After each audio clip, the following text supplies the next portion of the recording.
asalaamaaleykum sama gars yi ziar naa leen yéen ñëpp donc li ñuy def tey mooy dañuy ñëwaat ci beneen vidéo tutoriel bu bees donc li ñu ci jublu mooy dañuy expliquer ana nan la ñuy supprimer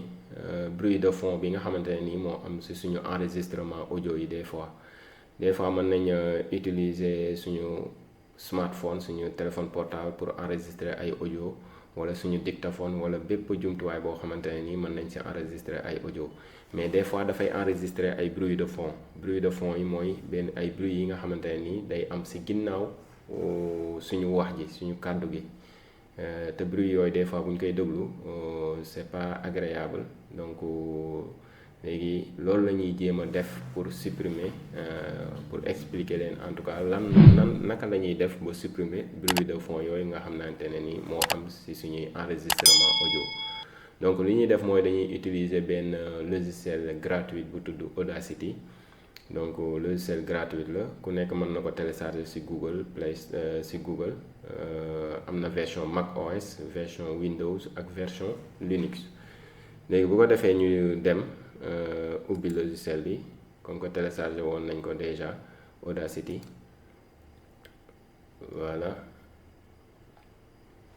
voilà logiciel baa ngi nii Audacity léegi logiciel bi mooy logiciel bi nga xamante ne ni moo ñuy permettre ñu supprimer suñu bruit de fond ci suñuy enregistrement audio yi donc comme ni ma leen ko waxee woon bruit de fond mooy bruit bi nga xamante ne ni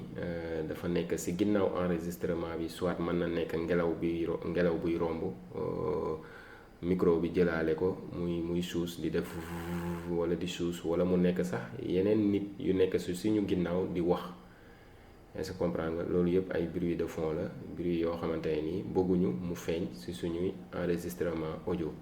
donc li ñuy def mooy dañuy enregistrer fii nii ci logiciel bi dañuy enregistrer benn audio de test mais audio bi nag balaa ñu koy enregistrer dañuy bàyyi benn 3 à 4 secondes wala 5 mu enregistrer dans le vide c'est-à-dire li ñu jublu ci enregistrement boobu noonu dans le vide boobu mooy dañ bëgg mu jël enregistrement bruit de fond bi son bi nga xamante ne nii bu ñu waxul bu kenn waxul son boobu lay enregistrer mooy bruit vent bi wala ngelaw li wala boog peut-être ñuy wax ci suñu ginnaaw léegi mu enregistrer noonu bruit boobu bu ko defee après dinañ loolu la ñuy sélectionner ñu wax logiciel bi ne ko ba analyser bruit bi nga supprimer ko ci mbooleem suñu audio suñu enregistrement audio bi yépp donc di ngeen gën a comprendre après buñ ci jubloo ok bu ko defee rek ñu commencer léegi comme ni ma leen ko waxee woon dañuy noppi 3 à 4 secondes comme ça ñu soog a wax suñu message test bi.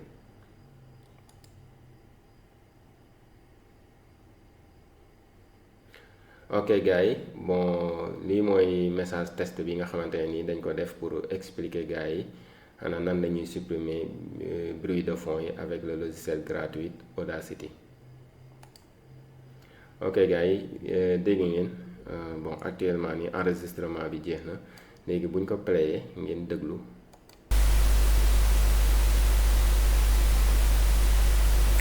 ok gars yi bon lii mooy message test bi nga xamante ne nii dañ ko def pour expliquer gars yi ana nan la ñuy supprimer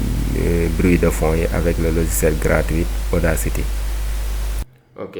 comprendre ngeen na boo leen dégloo ci audio bi di ngeen gis bruit de fond bi mooy suus boobu muy def suus bi bruit boobu naan tin suus boobu comme par exemple voilà dégg ngeen voilà lii mooy bruit de fond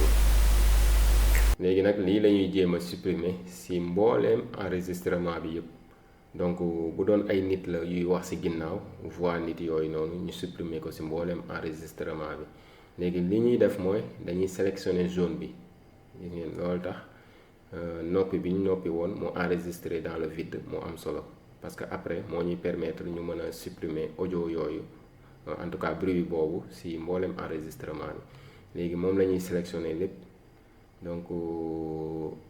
cliquer glisser pour sélectionner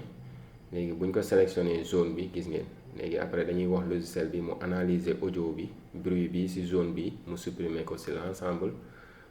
enregistrement bi léegi ñu def comme que sélectionné nañ ko nii déjà ba pare dañuy def effet ñu def réduction de bruit. léegi bu ñu defee réduction de bruit comme fii étape 1, choisir quelques secondes de bruit seul afin qu'Audacity sache ce qu'il doit filtrer. Cliquez ensuite sur prendre le profil du bruit. dégg ngeen comme que sélectionné woon nañ ko ba pare jaune bi déjà dañuy def prendre le profil du bruit. donc lu muy jëriñ mooy dañuy wax Audacity mu enregistré mu analyser zone boobu bruit bi fa nekk après moom lay dindi si mboolem clip audio bi yëpp. léegi ensuite ñu demaat effet ñu def réduction de bruit. bon bu ñu ñëwaatee réduction de bruit comme que enregistré woon na ko déjà dañuy def rek valider. gis ngeen mu supprimer bruit bi en tout cas mu réduire ko. léegi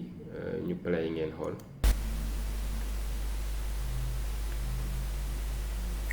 ok gars yi. voilà gis ngeen ne bruit bi zone bi nga xamante ne ni moom lañ sélectionné woon dafa wàññeeku par rapport ak zone bi nga xamante ne kenn sélectionné wu ko parce que zone bii rek lañ sélectionné woon. léegi nag dañuy wax Audacity mu supprimer ko ci l'ensemble clip audio bi yëpp. donc li ñuy def mooy dañuy sélectionné lépp contrôle A ngay def wala nga def sélectionner tout mu sélectionné clip audio bi yëpp. léegi après nga demaat effet nga def réduction de bruit et puis après boo ñëwaatee automatiquement da ngay cliquer rek valider. voilà mu enregistré ko mu supprimer ko léegi si clip vidéo bi yëpp. léegi ñu play ngeen dégluwaat.